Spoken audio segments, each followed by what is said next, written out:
Hi everybody, it's fantastic to be here. My name is Kate Adams. I'm the project manager for a project which the Redlands Coast Chamber of Commerce deliver. It's called the Redlands Regional Jobs Committee.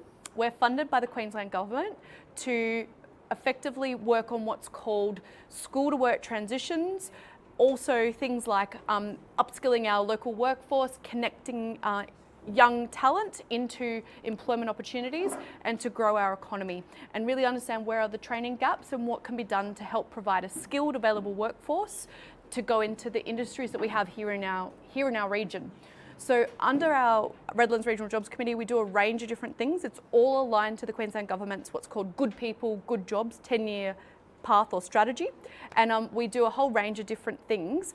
We've got a committee of 20 people and they come from all different industries and all different expertise who really sit down once a quarter. We unpack a lot of information. We do a lot of deep dives into what's going on in between the key committee meetings, and then we come up with what we call solutions to try and address those gaps or connecting the dots, so to speak.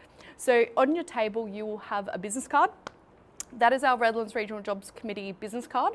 On one side there is a QR code that will take you straight to our Redlands Coast Jobs Board. So if you literally scan that QR code, it will take you to the jobs board. Think of the jobs board a bit like Seek. It literally has jobs listed there that are available right now that are recruiting, and it's just like Seek except it's free for employers to use, it's free for job seekers to apply to, it doesn't cost anybody anything, and it's a way of connecting Redlands local people with Redlands local jobs. So instead of getting a job that you're going to have to travel like on buses or trains or a long way away, if you're looking for a local opportunity, the Redlands Coast Jobs Board is a great place to start your search. And I'll put links in an email afterwards to send to your staff, and they'll share it out with all of you around a range of resources, places to suggest to go to look for things like work experience, look for jobs, all that sort of thing. I'll put some key sort of high level links to start your job search. The other thing on the other side, if you flip the business card over, is a link to what we call our Redlands Coast Jobs resources page. So that resources page has a whole heap of different resources that either we've created or we've found that there's gaps or issues that need a solution, but when we've gone looking, we've found the solution exists, someone else has already created the solution or got the information, but the hardest part is actually finding that that thing exists. So we've created what we call a one-stop shop of resources. So it's like, it's broken down into sections. There's a section for job seekers, there's a section for employers, there's a section for work experience, there's all these different sections, and within that you either have direct resources we've created or links to other key bits of information or resources that potentially government have created or key experts in those industries have created. So I just wanted to highlight that. And then introduce our speakers today who are from industry, who will be talking to you about their key industries, what it's like to work in their industries, their own career path stories. How have they actually got to where they are now? What's the journey been like? And tips and tricks for things that you guys can be doing right now to get yourselves ready, be employable, be skilled, and be ready to hit the ground running for a strong and successful career path. So we'll go through a whole range of different suggestions and tips with you today. But I've just wanted to first of all find out what kind of industries are you currently considering right now? If we just have a few shows of hands in the room. For example, yourself, what are you thinking? Not sure? Yep, that's all good, and that is a great answer, and it's great to explore options. What about yourself? Engineering, awesome. What about yourself over here? Yeah. Don't know? Yep, cool. Anyone got any ideas on things that they do? Nursing, awesome, fantastic. Well, got a great example here. Law, fantastic, excellent. Also law, fantastic. Anyone else? Droning. Yeah. Oh, fantastic. Don't have anyone for that, that's for sure, at the moment. Yeah. Armed Forces, awesome. All fantastic and diverse career paths, so well done. Paramedicine, awesome. Marketing, great. Mechanics, awesome. These are all great, fantastic things. And who here has got some form of work experience in the industry you're kind of considering? Either paid or unpaid, etc. Yep, a couple of you. Cannot underestimate how important it is, whilst you're still in your schooling years, to go and get experience in the industries you're considering for a multitude of reasons. But one, try it before you have to commit to a full-time apprenticeship, traineeship or university degree, go and get experience in the industry. And you might need to go to like 2 or 3 different businesses because they do it differently. You might not like one, doesn't mean that that whole industry is not for you. Go and try another employer if you're not sure, if you didn't like that, things like that. But I cannot underestimate how important trying before you really commit to something is. Literally go out there. There are so many businesses right now trying to find staff. It's not funny, and that goes across every industry. So if you want work and you are willing to follow instruction, listen, turn up, be reliable, there is so many employers out there right now that will be willing to take you on, train you up, and give you those opportunities. And it could be that it's a part-time job, it could be that it's formal work experience structured through your school with all the insurances covered, or it could be that it's more what you call volunteer, just exposure, come in like for a 1-day try or tester. Anything like that is of value to you to really figure out what you like, what you don't like, so you can help pick the thing that's right for you. So I'll now hand over, we'll get each of our speakers to introduce themselves by name and what industry or business they work for, and then we'll come back and do the formal panel chats in a second. Okay, hi everyone. My name is Robyn. I'm the Director of Faculty for Nursing and Community Services, and I work for TAFE Queensland. So most of you would have heard of TAFE Queensland, so there's lots to share of what we offer. Do you want me to go through that now, or we'll come back to that? We might come back and we'll do that. Okay. Okay. Hello, I'm Blaise Guy. I'm a software engineer, so I'm representing IT.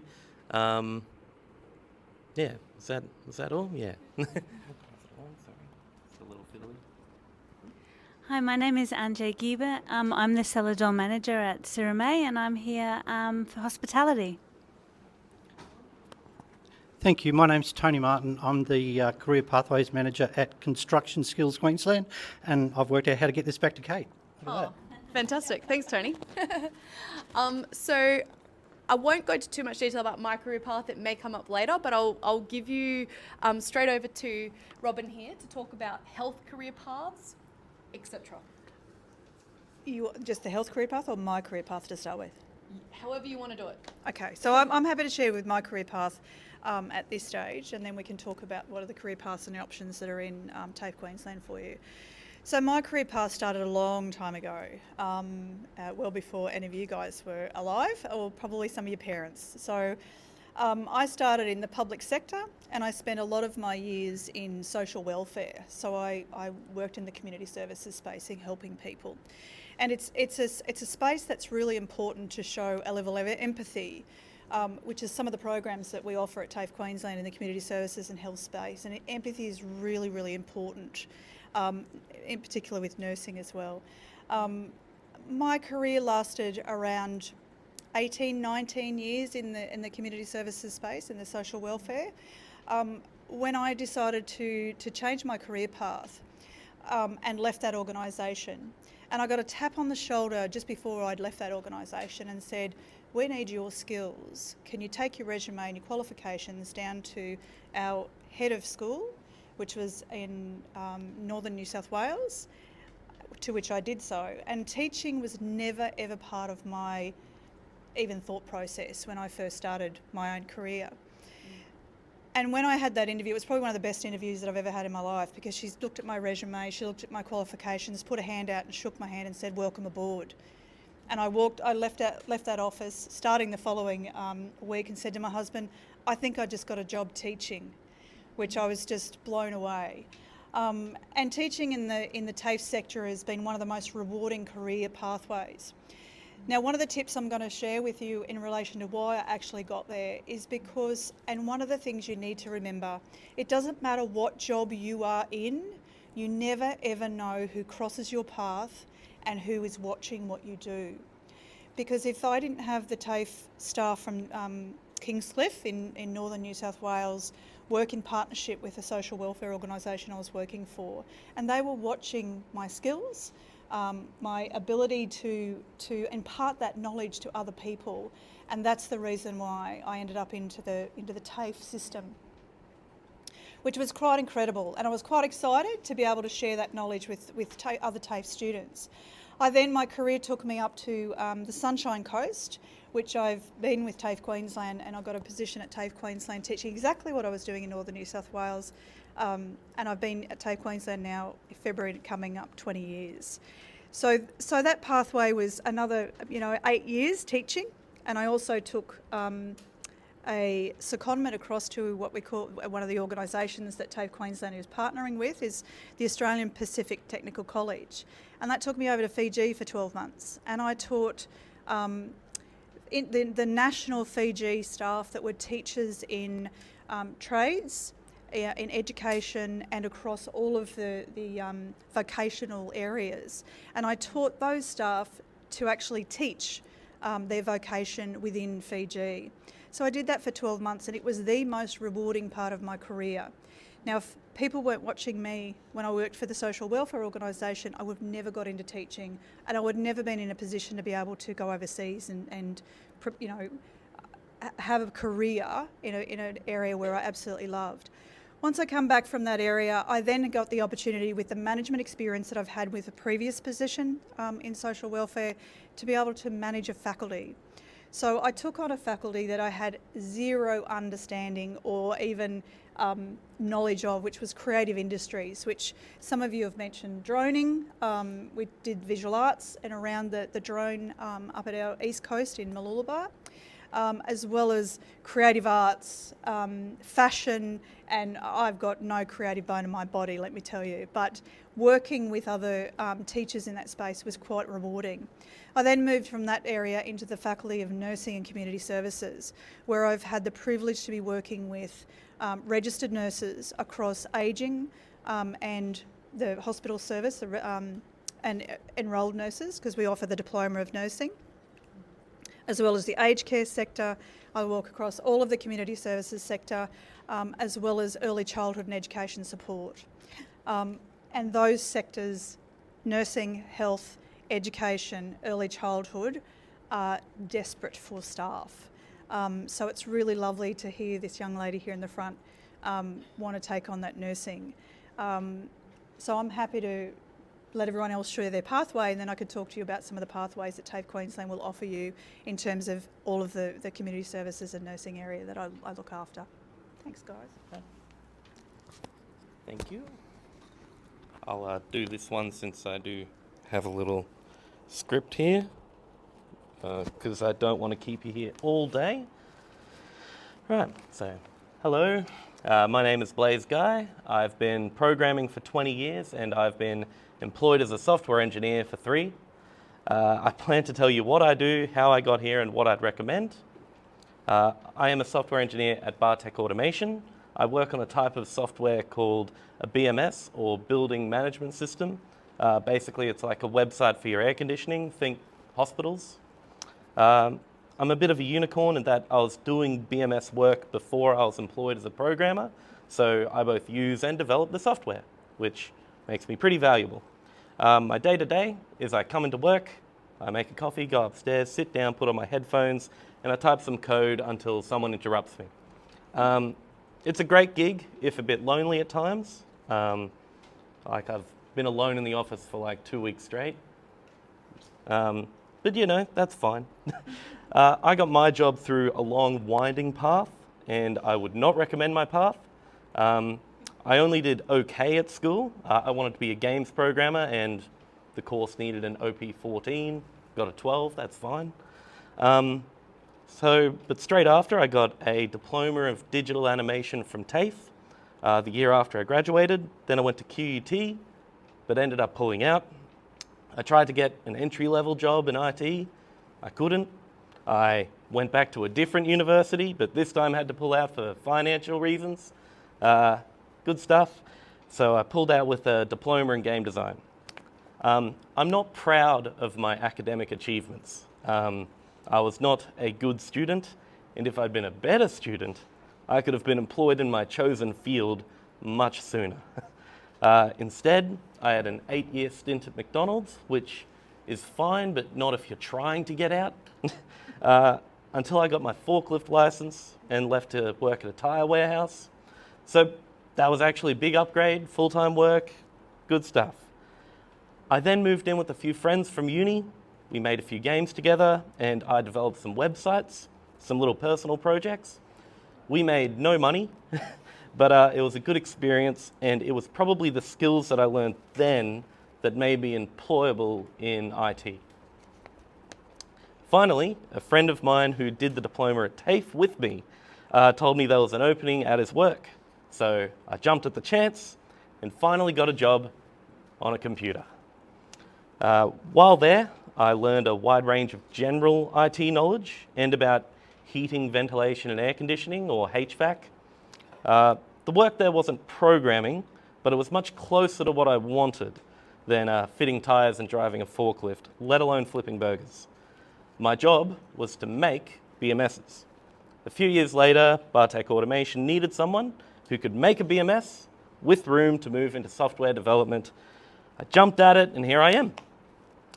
I have some advice, some general and some specific. Should I do that now? Yeah. Concerning your schoolwork, I nearly failed English, and it doesn't feel too good to remember that. My advice here, look at the marking rubric. It tells you what you need to do, and sometimes it tells you the weight of the marks.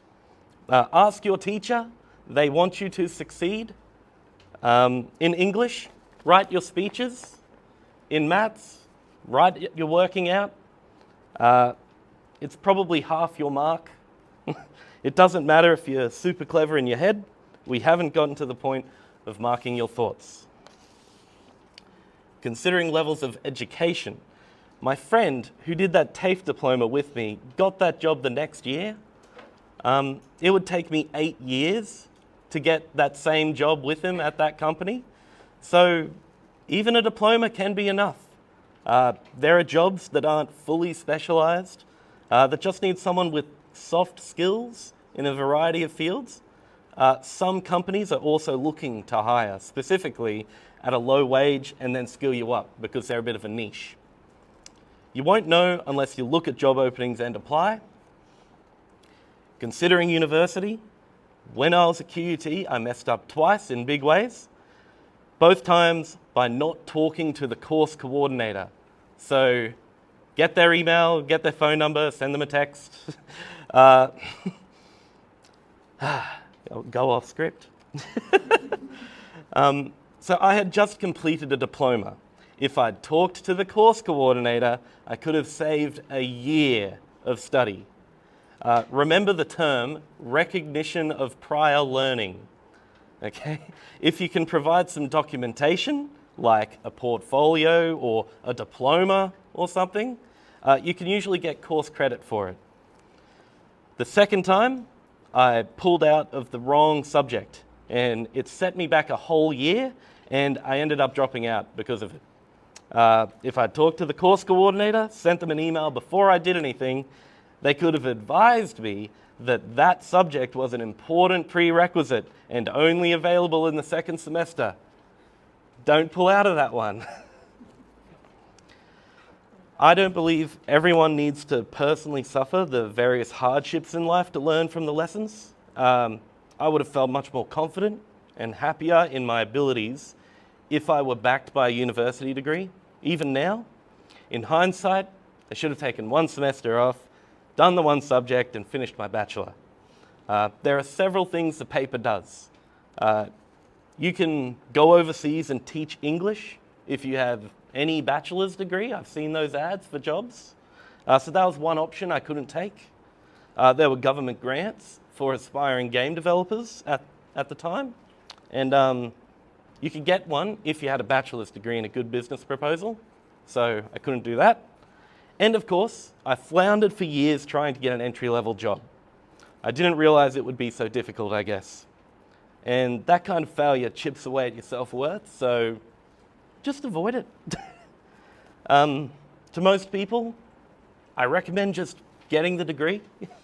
It builds a solid foundation and points you in many good directions. The staff are usually knowledgeable in the industry and have connections that can help you get a job pretty quickly out of university. That said, if you're a self-starter, and I learnt I wasn't 10 years down the track, so If you know now, that's great. But if you're a self-starter, the IT landscape has changed a lot. You can make money doing so many different things now. Patreon didn't exist until I dropped out twice. You can just make free open source software and ask people to donate now. And that's pretty seamless. I'm not sure I'd recommend Fiverr or something, but yes, the gig economy also exists. Either way, university is not how you'll be developing in IT most of the skills you need to thrive. It's a good foundation, but the bare minimum won't build your confidence. Do some Udemy courses, follow some YouTube tutorials, build something of your own that you can take pride in. Learn more than one programming languages. I use like 6 at work. It helps your chances of getting a job if you know more than one. You know, searching and it says, oh, Java, oh, I don't know Java. You know. And learn how to use Git and Docker if you're doing programming stuff. Finally, you might follow this advice and still end up in a bad job while applying for work. Don't give up. Keep working on yourself. Look around and ask for help. Thank you.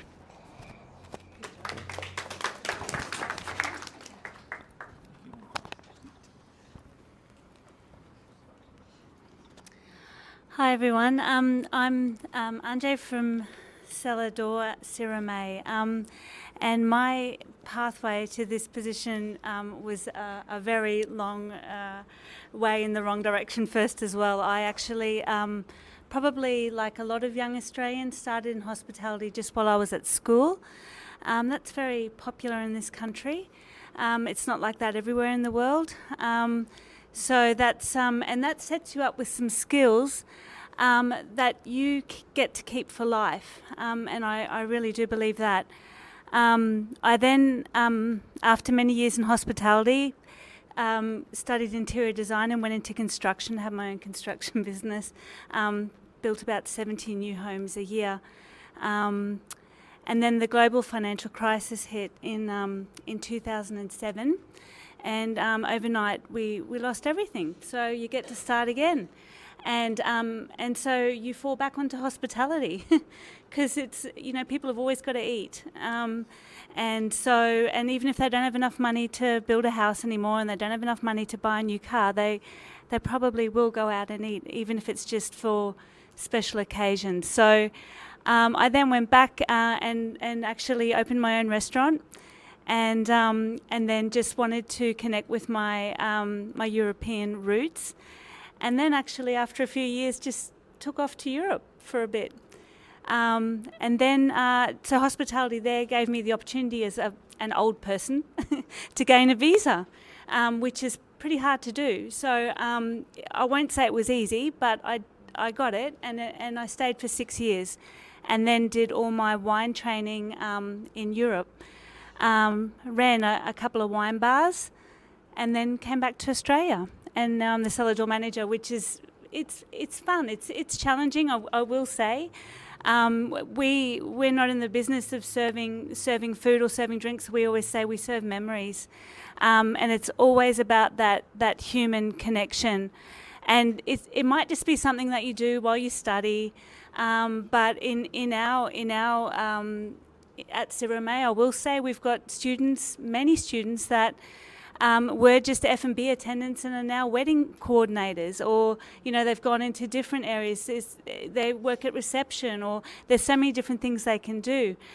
So it is always something you can fall back on, and the skills that you learn, that whole multitasking, problem solving, versatility, that's something, when you can do that, you really thrive in any industry you choose to go to. So now at Sirromet we do everything from Robbie Williams this weekend to a quiet jazz and Shiraz on the lawn. So there's a lot that happens all year. Not one day is exactly like the other. And I guess it's a really fast-paced sort of industry that's ever-changing, and you get to form friendships and bonds and connections that I believe are pretty special as well. So, yeah, that's about it for hospitality. Really bothers me when somebody half my age refers to them as old. Right, because where does that leave me? So I am a boomer, so my career pathway is really basic and really boring. I do not want to hear "okay, boomer." If I hear that once, I'm out the door, all right? Okay, and for the record, my socks are my granddaughter's, because I knew you were looking, all right? So I'm going to pick up on what Kate touched on, so I'm going to start in the middle. Kate mentioned that at your age, you really need to try before you buy. And that's very true in any industry, but especially in construction, because at the moment, the attrition rate of our apprentices in the construction industry is 50%. So what I mean by attrition rate, number of apprentices that sign up to an apprenticeship and then pull the pin within the first 12 to 18 months is roughly 1 in 2. So for dramatic effect, if you and you both get an apprenticeship in the construction industry, our statistics guarantee that one of you will end up flipping burgers or pushing trolleys within the first 12 to 18 months. Who's it going to be? Which one? Yeah, they're looking at each other. They're looking at each other. Now, look, I don't have an issue with burger flipping and trolley pushing. I do have an issue with putting yourselves, your parents, your carers, your boyfriend, your girlfriend, your employer, through all that heartache and misery of signing up to an apprenticeship to then discover that you don't like it. Discover while you're at school and it's costing you nothing but your time. All right, because one of two things is going to happen. You're going to like it and you're going to want more, or you're not going to like it and you cross it off your list. And if you cross it off your list, that's actually a win for you. It's a win for us because you won't become one of those 1 and 2 apprentices that quit within the first 12 to 18 months. All right, so my pathway was super boring. I left school at the end of grade 10, went out and worked with my dad. My dad was a wall and floor tiler. That's what I did for 25 years. Got a gig with CSQ and I've been there for 13. End of my pathway. I want to talk about your pathway, all right? And we're here to talk about construction, careers in construction, all right? 2 types of construction. General construction, comes up out of the ground, got a roof on it. Civil construction, they build out that way. Roads, railways, bridges, dams, all right? At the moment in the industry, every single trade, every single profession is screaming out for new entrants. It's a buyer's market. You can choose which pathway that you want to go down. You've got the luxury of just deciding which one, all right? Now, which one do we pick, all right? There are 70 different careers to choose from in the building and construction industry. I can't name them all. 100% guarantee you that you can't name them all. Can anybody tell me what a dogger does? Oh, what? A dogger. What does a dogger do? Pigs.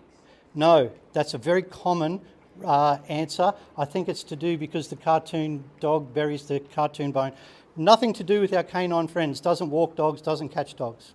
All right? So my point, when you woke up this morning, you had no clue that there was a career in the building and construction industry known as a dogger.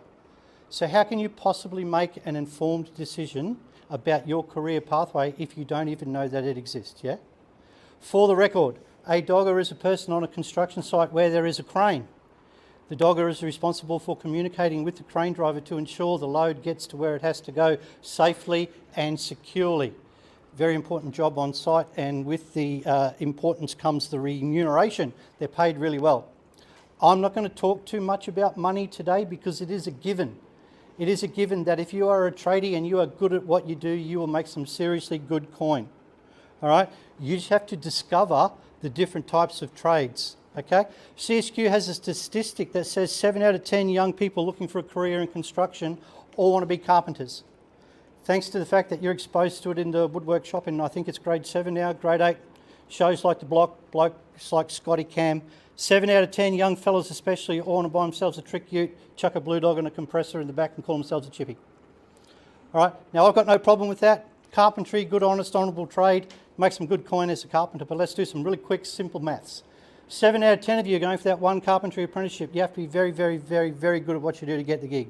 If only 1 out of 10 of you are going for that plastering apprenticeship, you'd be dumb as doornails not to get the gig. Here's the bit you don't know. A good plasterer can make the exact same coin as a good chippy, and you only need half the tools.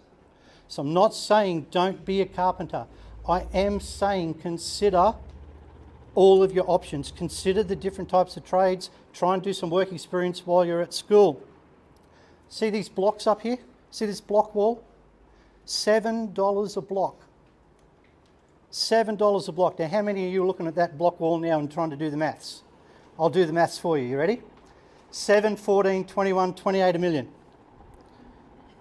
All right? 2 block layers and 1 labourer could lay $2,000 worth of blocks by 2 o'clock in the afternoon, go home and watch Judge Judy. In fact, if you were a good blocker, you'd be knocking off round about now. Problem is, nobody wants to do it. It's too hard, especially your age. We blame Minecraft. You sit on the couch and you think that bricks float. You get out onto a job site and wow, these things are heavy. All right? However, if you are the type of person that doesn't mind working up a bit of a sweat, working out on outside on a beautiful Brisbane spring day, all right, saving yourself some money on gym membership fees because your job is your workout, you could seriously consider a job as a bricklayer.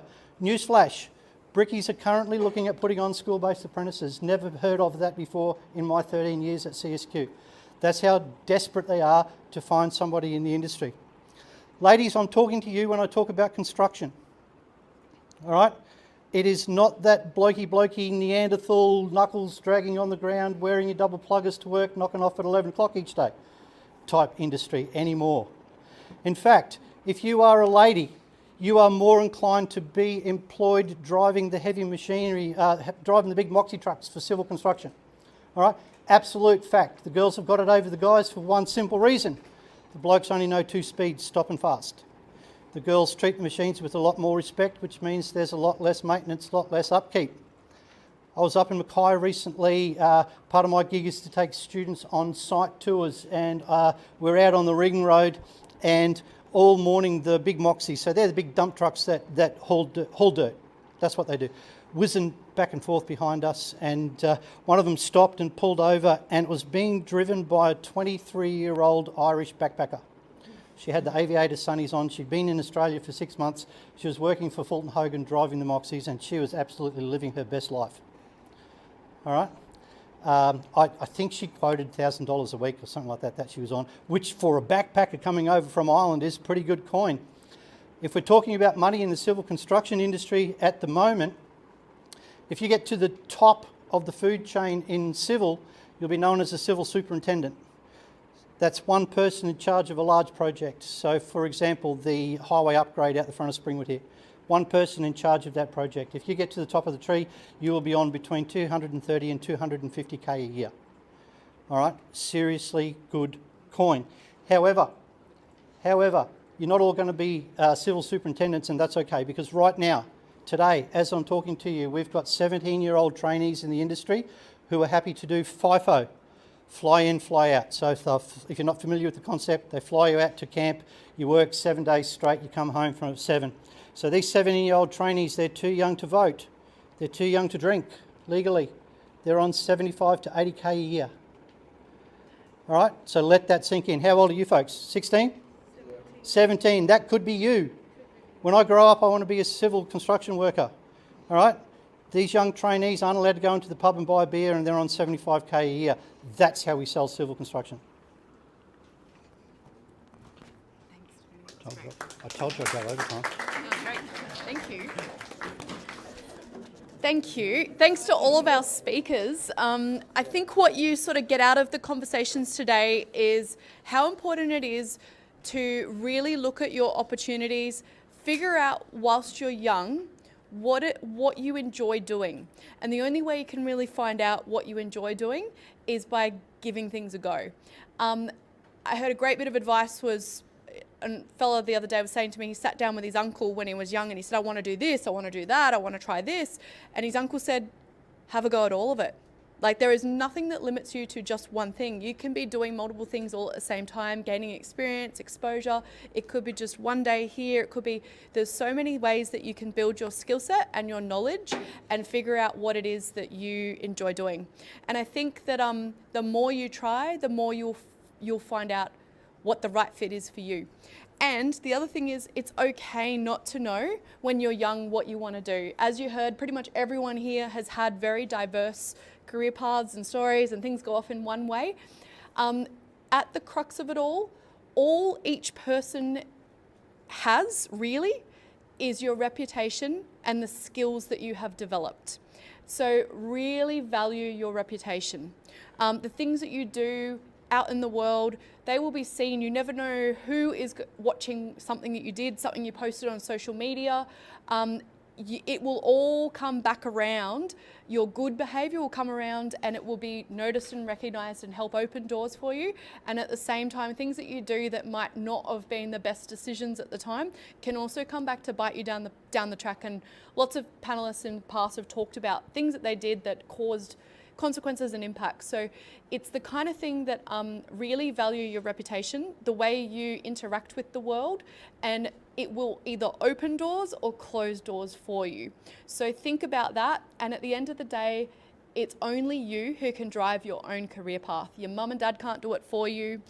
No teacher can really do it for you. It's up to each of you, and we are lucky that we live in a time in history and we live in a country where you do have so much opportunity, and it's really there for you to educate yourselves and to grasp those opportunities. And I'd highly value do school-based traineeships, apprenticeships, get work experience, do all those things now, so that when you're hitting the end of year 12, you've got a resume. It's got some really great experience listed on your resume. You've already done the certificate 1, 2 or 3. You've already worked part-time in certain key industries. You are ready. You are employable to be going straight out there into the workforce or working part-time whilst you're doing further studies. So spend the time right now, especially over this school holiday period of about to go off on a, whatever it is, 6-week or 8-week break. Use that time. Don't sit on the couch playing video games the whole time. You can still do it some of the time, but find something over this 6 or 8 week period that you're like, I want to build my skills or my experience in X, Y, or Z, and get out there and find that opportunity for yourself. You will never regret trying something. You'll learn whether it's for you or whether it's not for you, and it's just as valuable as Tony was saying to scratch things off that you go, nah, that is not for me. One of the key things I'd really like to highlight is if you still have no idea what it is I want to do, look at your daily life and the tasks that you do when you go out in the world, and you'll start to figure out what tasks give you energy versus what tasks drain you of energy. When you're heading down a career path, you're possibly going to be working for the bulk of your waking hours for 30, 40, 50-year career. So if you don't even know what the job is that you want yet, start to look at the things that give you energy. So what I mean by that is when you're out talking to people, does that really fill you with energy? Do you enjoy talking to people? Or does that make you feel, I'm just drained, I'm exhausted? Because that will start to highlight the kind of career paths you want to go in. If you love talking to people, hospitality, being in a customer service kind of role, being in a sales role, those kind of things are going to work well for you. But if you don't want to talk to people all day, every day, if that really drains you, then things like, say, IT, where you can be fairly self-sufficient, you're still going to have to interact with people and you're still going to have good communication skills, but you might not have to do it all day, every day, if that makes sense. So really start to figure out in your daily life, what are the things that you enjoy doing? Do you like being out there in the outdoors, being active, doing things that you can see an instant result? Then perhaps construction would be a good career path, and you can look, as Tony said, in 70 different actual jobs within even just that one sector. So start to really think about all those things, would be my best advice for you where you're at right now. And that concept of opening doors, you really do not know where your next opportunity will be. As Robyn highlighted, things that you do and the way you conduct yourself now can open doors that you never even knew existed or would be possible. And yeah, I'll share just quickly my career story, and it has been very diverse. I struggled at school. I even repeated year 4. The principal called my parents into an office and said, she will never amount to anything in life. Be careful, and this kid just cannot understand the English language. And my parents thankfully didn't listen to the principal and say, oh, he knows what he's talking about and, we'll write this kid off. My parents pushed and they made sure that they did everything they could. They got me out of that school and they found another school that would support my learning. It took 3 years till I really grasped the English language. Once I did, and I had that skill set, education kind of opened up to me, and I had the skills and the tools to be able to apply it to studies. I ended up on a full scholarship for year 11 and 12. I ended up doing real well, went straight into a double degree at university. I did a marine science degree. I did an arts degree in Indigenous studies. I then went off and travelled for a few years. I came back, I went straight into working in the university sector. Worked there for a few years. I switched across to working in the mining industry for 6 years. After that, I went into government negotiations and economic development. All over the place, very diverse. COVID hit, all of the government contracts could not be renewed. Any one-year government contracts could not be renewed. And it was literally through the networks and the knowledge of businesses working in economic development that effectively those doors were opened. So the Redlands Coast Chamber of Commerce basically reached out and said, we know you, we've seen how you operate working in economic development and in the industry. Will you come work for us? And the same thing happened with, I also work part-time in Jerrabah Elders, which is the traditional owner elders. My degree back in 20 years ago in Indigenous studies built the skills and the capabilities that have allowed me to then work with an Indigenous elders organisation in very different way to what I do here at the Chamber of Commerce, but they're all quite complementary skills, and my university studies gave me a whole heap of skills. My travel overseas gave me a whole heap of different skill sets, and then the jobs and the actual tasks that you do as you progress through life also build and they diversify your skill sets to give you a much more well-rounded employability, I guess, toolkit. So never ever did I think in my life I'd be going in the different directions I have, but it's literally that whole, you never know what door is going to open and what opportunity will present. We'd now like to have throw the opportunity to yourselves to ask questions. Feel free to ask questions of any of our panellists, and use this chance to really ask what it is that you'd like to really know about. Before we do, can I just touch on what Blaise, thank you, Blaise. Sorry, Blaise talked about recognition for prior learning. So I just wanted to share, and particularly when we're talking about trying before you buy and try before the qualification or the pathways that you're looking for. So if you start doing a TAFE at schools program or a traineeship or an apprenticeship at school-based, that will give you the opportunity to start your career path if that's where you want to go. So, for example, and I'm going to use health as a pathway.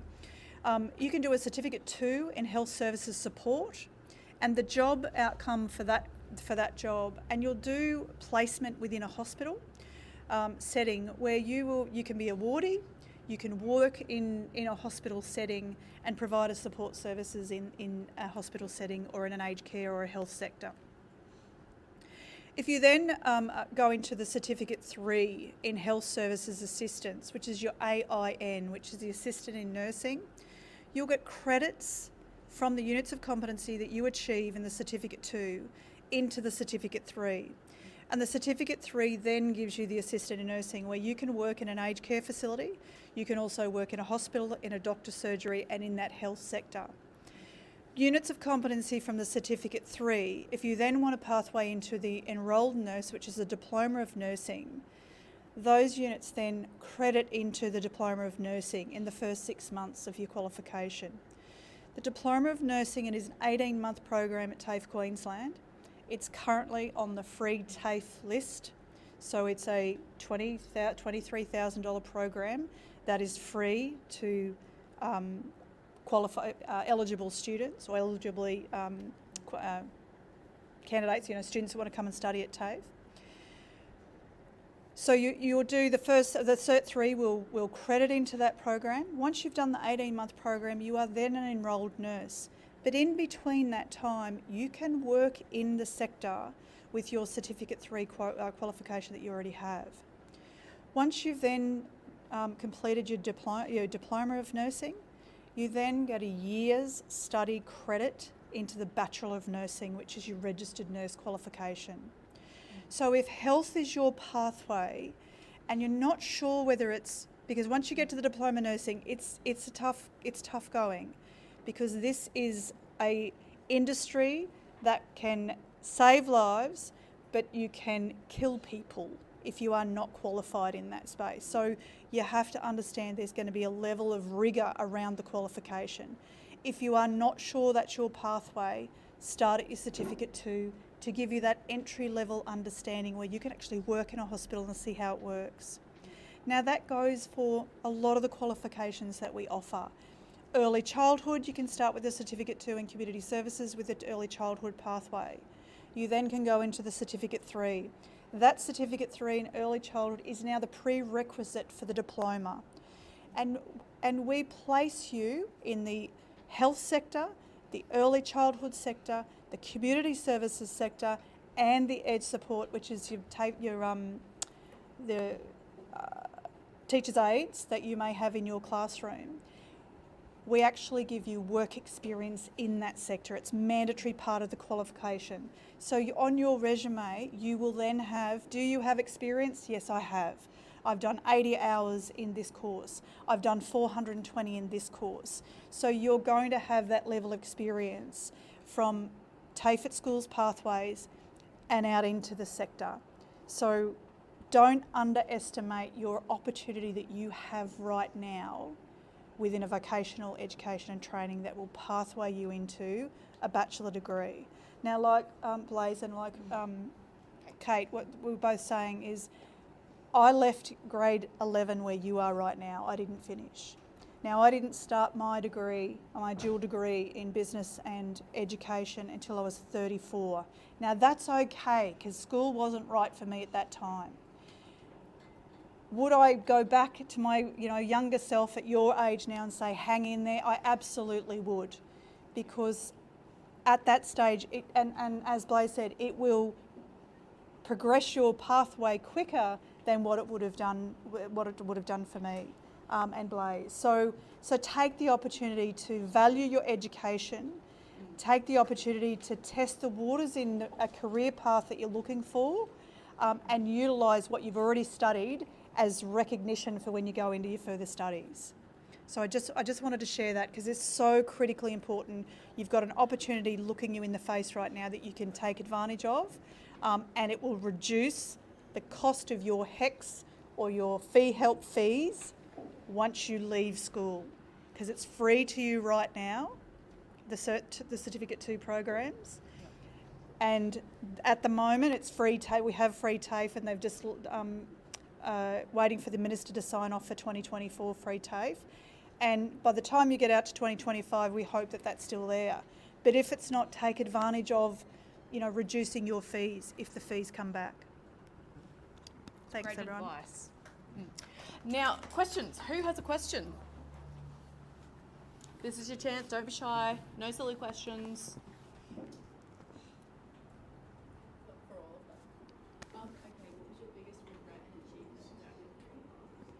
Regret and achievement? Okay, my biggest regret, it's interesting, when I was just freshly out of school and I applied for a job, and it was at Coles. Coles, Fossies, you probably don't even remember what it was. Coles back in my day used to have a sort of a Kmart store, so it was sort of the starting smaller Kmart in the Coles area. And I was interviewed, and the panel said to me, "Is money important to you?" And I thought, oh, this is a trick question. And I went, no, that's not important to me. My mum and dad can help me out, I'm okay. And my girlfriend applied for the job as well.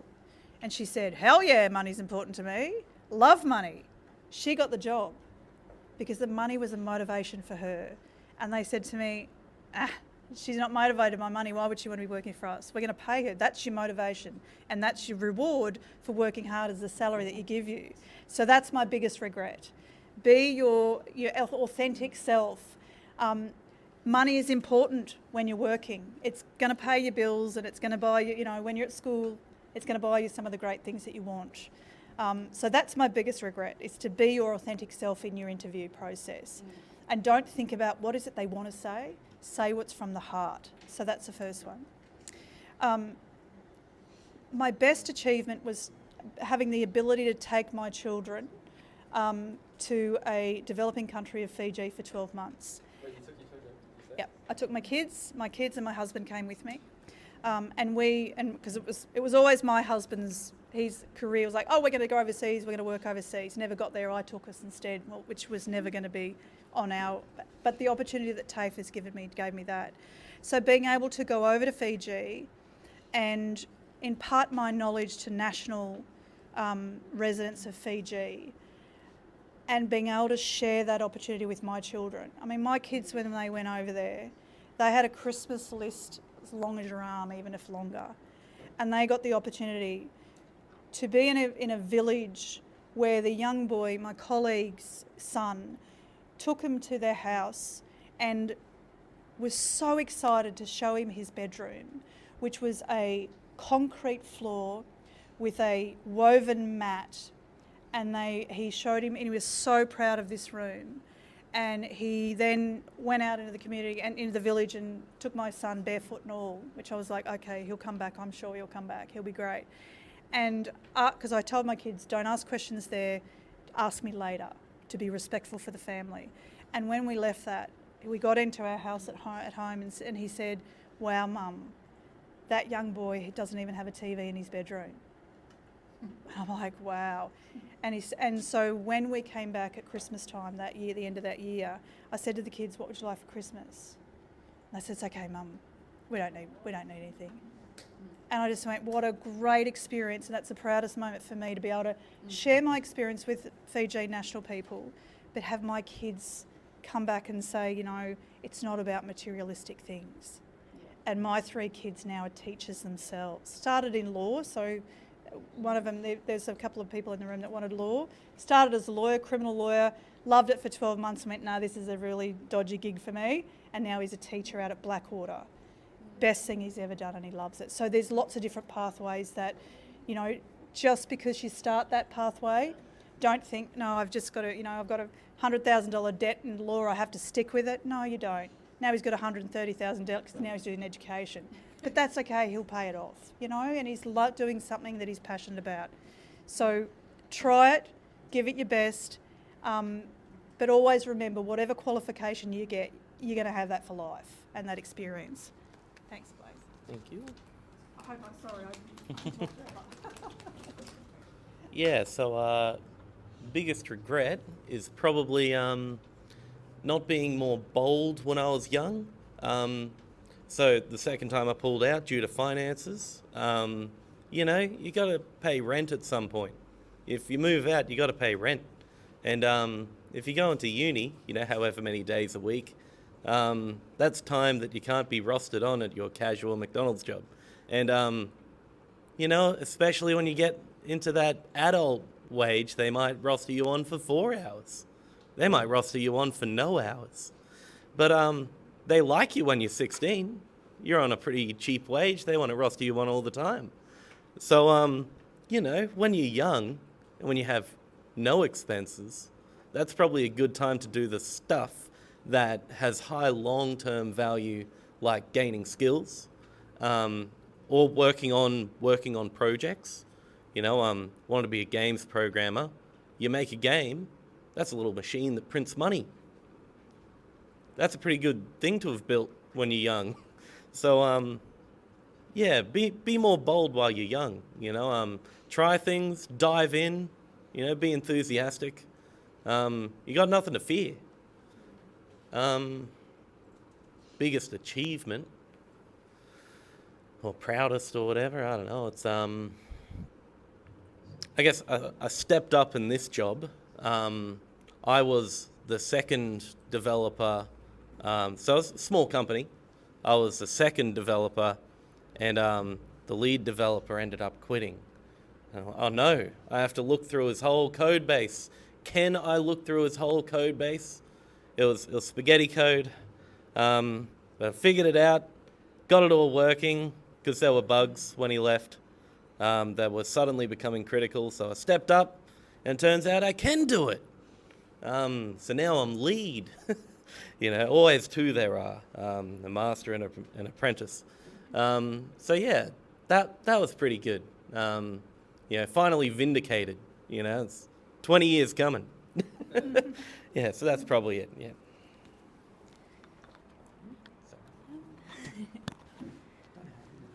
So I bought my first business at 21, paid it off in 12 months and tripled its turnover over the next couple of years. So that made me feel pretty good about having a good go at life. Couple of setbacks along the way, lost my houses a couple of times in cyclones, global financial crisis I mentioned before. So I guess my biggest achievement out of all of that is just being resilient, versatile, and just knowing to always just dust off and hop back up and not be afraid to try something new. My biggest regret is not finishing year 12. And also I'd say back then we didn't have the support I think that we are trying to give our young people now. We thought there was like 3 or 4 apprenticeships, and if you didn't suit one of those and you weren't good enough to study, then you had no hope. You were just going to doomed to be in retail or something, I guess. So there is definitely a lot of options out there, a lot of opportunities, as we've heard today. I'm annoyed with you, Blaise. I was sitting here thinking I didn't have any regrets until you brought up finances, and then it takes me back to when I was their age. Nobody taught me how to look after money when I was your age, and my dad said to me, he said, you know that anybody can make money, but not everybody can keep it. And I was the classic case of that. So back in the day, I was on $100 a week. I was rich beyond my means. I was on $100 a week. I bought my girlfriend a dress that cost $120, and I've been in debt ever since. So as a percentage of my wage, I spent 120% of my wage on one dress. I was about 17 or 18. My wife today still holds that against me because I would never spend 120% of my wage today on a dress for her, right? So my advice born out of that regret, thank you for taking me back to the 80s, is that don't underestimate the power of maths and budgeting and not living beyond your means. So if you've got a part-time job at the minute and you're on whatever it is, $20 an hour, okay, make sure that you allow for, don't go and spend it all on chips and lollies. That's what I'm saying. I got my dad hat on now. And what's the other one I have to do? I'm just proud of the fact that I got kids and grandkids, and I'm sneaking up to 60 and living life. I couldn't have done that if I wasn't in the construction industry for the first 30 years. Like how I segued that back into the construction industry. Hey, that was good. Yeah.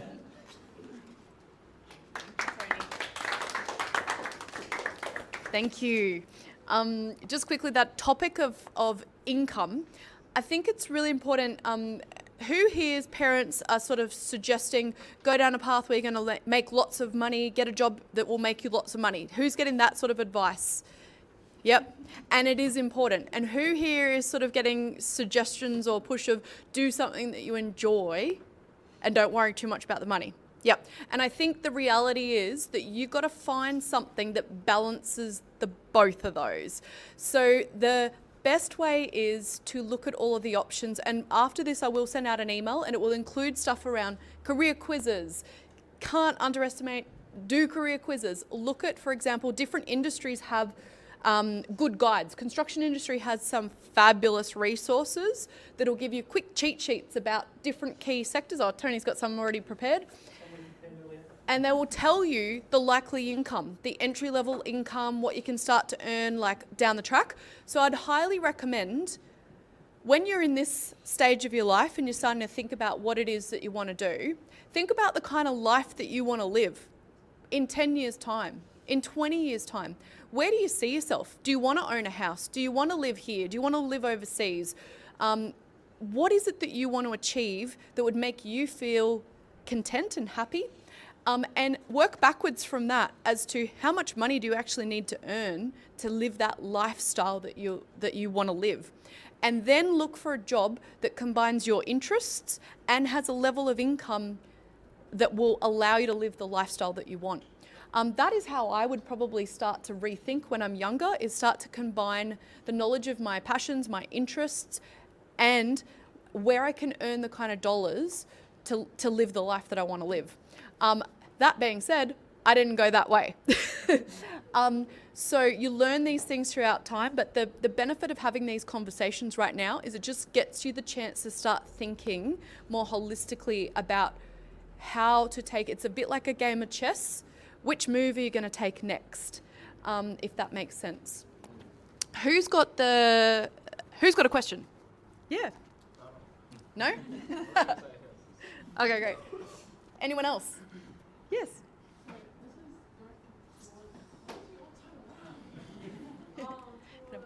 Thank you.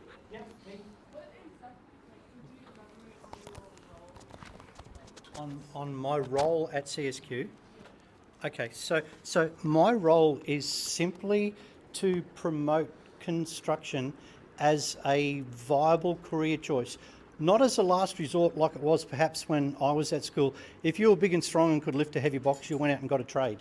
If you were a troublemaker in school, they actually booted you out at the end of grade 10 and you went and got a trade. All right, so it's not that these days. All right, we don't think of it, and we are our own worst enemy, because you'll hear, if you know a tradie dad, then you've heard him say, I'm just a tradie. All right, they're not just a tradie. Don't think of yourself as that. Think of yourself as a successful small business owner, because if you are self-employed tradesperson and insert your own trade, painter, cabinet maker, plasterer, tiler, it doesn't matter. You are more than just a tradie. You are running a business, you are doing the quotes, you're doing the invoicing, you're doing the tax, all right? So there's a little bit of a stigma attached to the industry, and up to a point, rightly so, but we're turning that around. So my challenge is to convince you folks that it's actually okay to choose a career in construction. The next challenge is for you to then go home and convince your parents and carers that it's okay to choose a career in construction. So if you went home tonight and you had a dinner table conversation with mum and dad based on what I've said today, and you like the idea of laying bricks because they make some money and you can see yourself doing that. If you sit down at the dinner table and you go, Mum, I want to be a brickie, there's a really good chance that mum's going to go, what do you want to be a bricklayer for? No son of mine, no daughter of mine's going to be a brickie. The answer when mum says, what do you want to be a brickie for, is, Mum, I want to earn $500 a day. All right? And that's really, really that simple. There's not many mums I know that's going to go, hang on a minute, $500 a day isn't for my son, isn't for my daughter. So I've digressed a little bit, but to answer your question, Construction Skills Queensland is the industry training fund. I'm actually work for the industry. We're paid by industry, not government. And my role is to go around to schools across the state, from Thursday Island down to Coolangatta, promoting careers in construction. I started out as a tiler, who knew? So if you're talking about career pathways, when I was your age and I left high school and went out and worked with my dad, he was a wall and floor tiler. I did that. My crystal ball could never predict that one day I'd be standing in a classroom talking to students about careers in construction. All right, so that's my gig. Very quickly, while we're talking about ATAR, quick show of hands here. Who is on an ATAR pathway? Okay, keep your hands up. ATAR students, put your hands up. Keep your hands up if you have considered a career in construction coupled with your ATAR pathway. And down we go for most of them except these two up the back. Fantastic, fantastic. Really, really good to see. The industry does ourselves an injustice when we talk about VET pathways and ATAR pathways or non-ATAR pathways. The fact is, if you want to be a civil engineer, if you want to be an estimator, an architect, an interior designer, the list goes on. ATAR eligible students, we want you. Even an electrician. Most schools put electrician into the VET pathway, and then the kids get to TAFE and do their Cert 2 electrotech, and man, do they struggle with the maths. All right? It's not just a simple case of red to red and black to black. All right? ATAR eligible students, we need you as well. Come and talk to me afterwards if you want some more information. Thank you, everybody.